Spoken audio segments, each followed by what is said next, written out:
You know, sometimes I have to admit to myself that I hate romantic movies. Not for the fact that love hasn't treated me fairly sometimes, but how some movies aren't necessary to do. This case is predominantly seen within Disney, where although they do have good stories and relationships that I enjoy to watch, some movies end up making it an entire focus. This is the case seen within the direct-to-DVD sequels, where you don't know what you want to do with those characters of the original stories and basically come up with an idea to have them go on a long date or form a new relationship with a character who never got one. This case was seen recently for me since I covered Mulan 2 with its heavy focus in that kind of plot and how I thought it would be at least better than the movie we are talking about now. Doesn't mean that that movie is any good considering what happens there, but at least it has something worth plot-wise to some degree compared to something that degrades everything about it. Because Hunchback of Notre Dame 2 is probably one of the most worthless sequels ever released, and so for Disney, their worst ever produced. It is a film that only stands for one major thing, being that of giving Quasimodo a girlfriend and nothing more than that. And if you thought otherwise,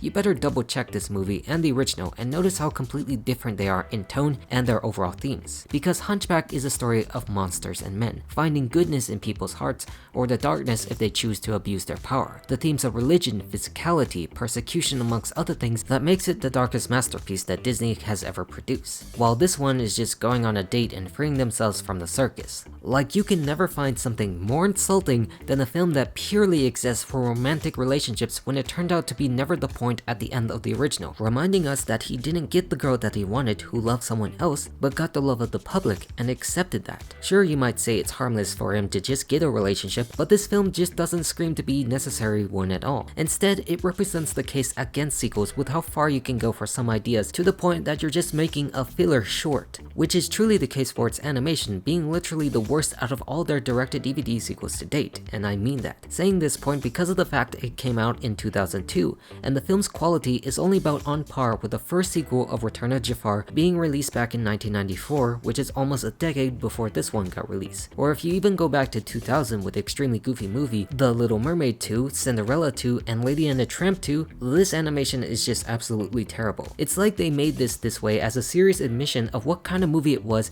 and didn't want to take it further or take it seriously, where neither should we for that matter. Cause what more can you do for this other than doing that? Well, probably establish things like that Esmeralda and Phoebus are now married and now have a son played by Haley Joel Osment called Zephyr. So 6 years after the events of the first film, all of Paris has happily accepted Quasimodo into society, who still lives up there in the bell tower with the gargoyles, with Zephyr being his best friend who loves to visit often. But the thing that bothers him the most is the fact that he sees all these other happy couples together, and then there's just him all alone still, and it makes him upset, which I sympathize with since he literally had his heart broken by the gargoyles who sang a song about him and Esmeralda together, who comes in seconds later only to kiss Phoebus. The whole world around him just comes crashing down. So why not have him actually find a happy ending with someone else after all, to continue to break the mode of how people perceive Quasi for his looks, and how Esmeralda reminds him that it takes more than looking for others to see that and the kindness within his own heart, that he truly deserves that because he is that kind of human being. And also how we are here to notice that the bells of Notre Dame herself look more shiny than you usually remember, because I don't recall the original ever showing or mentioning the fact of rubies or other shiny emerald objects inside this bell, or in real life for that matter, obviously. Like, you could seriously tell from this thing alone of how unserious this film is when you put stuff that didn't even exist in the original animation. And of course, for something that looks far worse than movies that were released a year prior or even 10 years prior. And funnily enough, I cannot think of anything more worse or ugly than this beautiful Quasimodo, that somehow it manages to make the good look bad, because it is. But the whole entire focus of this bell is going to be discussed later as we march along in the plot within the Festival of Love and the circus coming to town, introducing us to our main villain in Sarouche, played by Michael McKean, and then our lovely lady, Madeline, played by Jennifer Love Hewitt, a girl whose main job according to him in the circus is to look pretty, but wants to do more than that with the tightrope act or other things you know that could justify this entire plot existing at all. And Sarouche as a villain turns out to be a criminal thief, who just steals stuff whenever he's in town using the circus as a disguise, aiming for the big prize of one of Notre Dame's bells, which now finally gives the reason to why one of the bells are all decked out in emeralds or other things that you never would find at all because they just came up with this idea to justify having this villain existing. Like, the biggest, most disappointing thing about this film has to be Sarouche himself. I mean, I like Michael McKean and all, but his character sucks, especially in comparison to Frollo, who burned down all of Paris and the other things we talk frequently as Disney's darkest and most greatest villain of all time. Well, I mean, he was never going to be easy to top in any form regardless, but then you're painting a picture that you go from someone as compelling as this to another who is completely lazy and ugly like that. Since how are you going to take someone seriously as a threat in your film when he calls Madeline his little bonbon? Cause I know for a fact that I can't at all, and I'm astonished at some of the dialogue choices they gave for this character. I could kiss me, but I'd fall in love. Not your strong suit, is it, my little bonbon? So she goes up to the tower and meets with Quasi from a distance, and the two get along quite well until she realizes that he looks like that, affirming his fear that he had at the start and running off because we need a cliche to start our romantic adventure. And by now, you probably can suspect how clearly interested I am in this at all. Just so fantastic that it even exists as a movie to this point where I don't even want to talk about the songs in this film. And why should I go into these songs at all for the same point that I mentioned Frollo? You're obviously not going to get something like the Bells of Notre Dame or Hellfire in the slightest, where in comparison this soundtrack is just sappy around love and more love instead of complex themes. Of course, this leads you to wonder why I even thought this was a good idea to talk about, since I'm this frustrated at this point with this film existing and being so basic, but for the fact that it does exist and has the quality of being a TV show movie. And it's just hard not to ignore something that strays far off the beaten path for the expectation of where their franchises are built, to create something so safe from probably the most dangerous and darkest Disney film that they decided to release at this time, and now could ever even say they did, that feels kinda somewhat insulting. But anyways, the gargoyles are now to convince him to get out there, to go to the circus, to meet her again, to have courage to pursue the things you love and not let physical features define you. And Sarouche, on the other hand, keeps Madeline in check to go through with this plan even though she feels bad and doesn't want to steal from someone like Quasi, reminding herself of her past, of how she stole coins from him to survive, but he kept her in instead of turning her to the authorities, and by extent the grasp of the actual component of the real developed villainous character of actual competence of Judge Claude Frollo, who I must remind you never needed to wear a toupee or tighten his belly because he was fat and was a slob who stole other people's valuable items when they weren't looking. So later on in the film, she goes to meet with Quasi reluctantly to go through with the mission, which she opens her heart to see the nature of this man, that they now have a chance to grow with each other, to learn about themselves. As Phoebus, on the other hand, as captain of the guard, gets complaints from the citizens about their stolen items. And one of the more interesting aspects about Madeline as a character is that she's supposed to be built similar to Quasi in terms of their desires to be free, and unfortunately trapped inside wherever their villains raise them in. But the problem with this is that the movie is too short to even want to focus that on her background, that it moves too fast and there isn't enough information that allows you to get to know her, even though you get the main gist of her story, since it's actually not designed to be a proper movie at all. Her complete justification is just to be the romantic love interest of Quasimodo, and they want to focus on that with the two of them together as much as possible. Because here you see those simple desires as them enjoying themselves out in a town near the Seine and then dancing in the rain while the gargoyles are singing, and Quasi just keeps falling in love with her to the point where she takes her up to see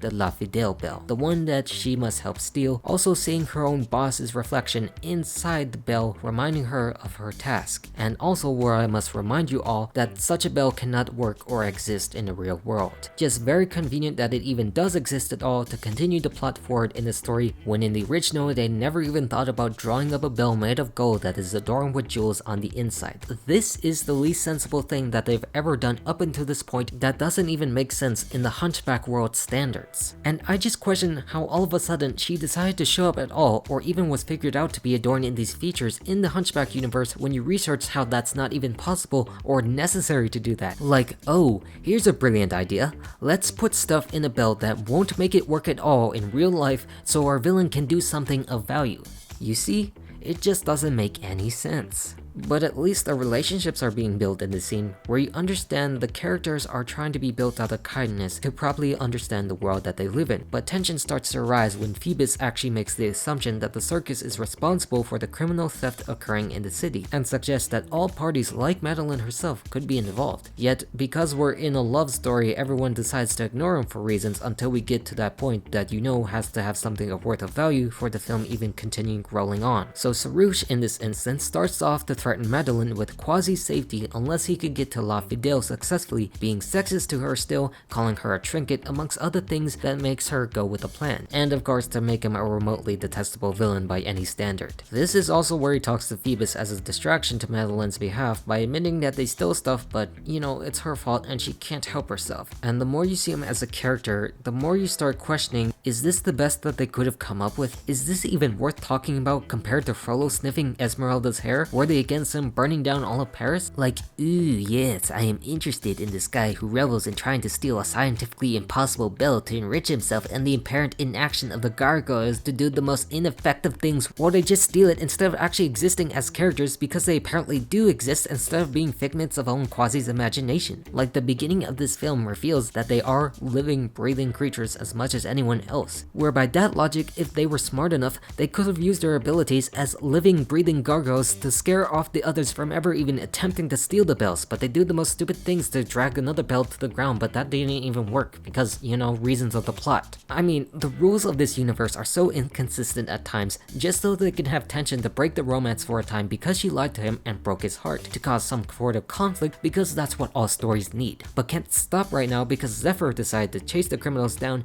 and now he has to save him before it's too late, using the child to his advantage. And because she knows where Charouse can go, Phoebus of course reluctantly releases her as a prisoner to help because of the fact he fell in love with a gypsy, the people who were falsely accused by Frollo, and now how she was almost burnt at the stake. And the closest we can get to that situation by this villain is to threaten to drown their child in the water below to escape. And I know sometimes I feel like I'm unfairly creating some harsh criticism of this movie despite its nature that isn't required of this creation, but I also must remind myself that these characters did have something to say of meaning, actions that cause chaos and destruction, and how this is just caused by a regular petty thief and heartbreaking romance. And how can I not criticize that when romance shouldn't be the point of this series at all? Sometimes not every story needs one where they can get the girl, because that's not the point or message that's being at play. And I just seriously question, why did my family choose to buy this at the time when I was younger, or anyone else for that matter? This is literally the most wasteful experience I could ever imagine. But besides all that nonsense and talk about the actual important things in life, Quasi decides to free Madeline after she said that there's more to her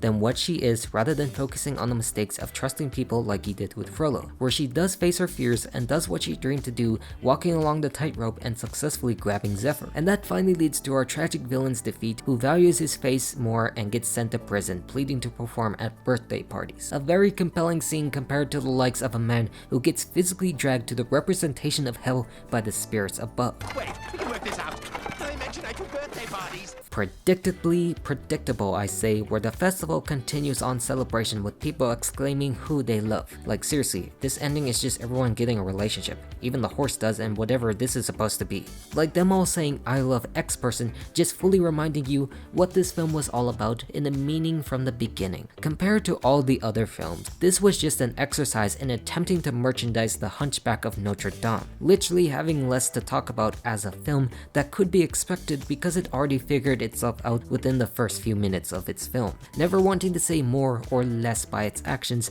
taking its animation to the cheapest places at times. And it's not surprising that most of the cast returned to this film because it was relatively easy to make, or more obviously to get paid with, where there's nothing more to say with that. And if there's any more proof to say sequels are blatant cash grabs, then this one is the most blatant looking of all, looking so old and outdated even for the time of its release, remarkably being long enough to be a movie, but also thankfully short enough to not overextend its welcome. Yet still too long anyway to not think it's a waste of time that could have been solved in just a simple short where he gets a girl. Because it just is the biggest waste of time that Disney has ever created, demonstrated by my attitude in taking this video, and how I still found it important to talk about based upon this ridiculous idea at the time that still continues to exist to this day, that you can just justify to make something because it exists, rather than the nature of the topics discussed with such complexity to it, where you can manage to go from that type of story to reduce it to just such a simple love one because of one damn person that was just upset at Quasimodo not getting the girl at the end. Which, unfortunately to that extent, I realized that half of this video has been repeating and complaining that point because that's the only real thing you could say without stretching the definition to find something else. And even while I attempted to do so, it still would lead to the same conclusion of which all events are built towards, and didn't do a good job at that anyway. So I'll just end it here before going back into an endless unfulfilling circle of torment that if you choose to watch something to wind down,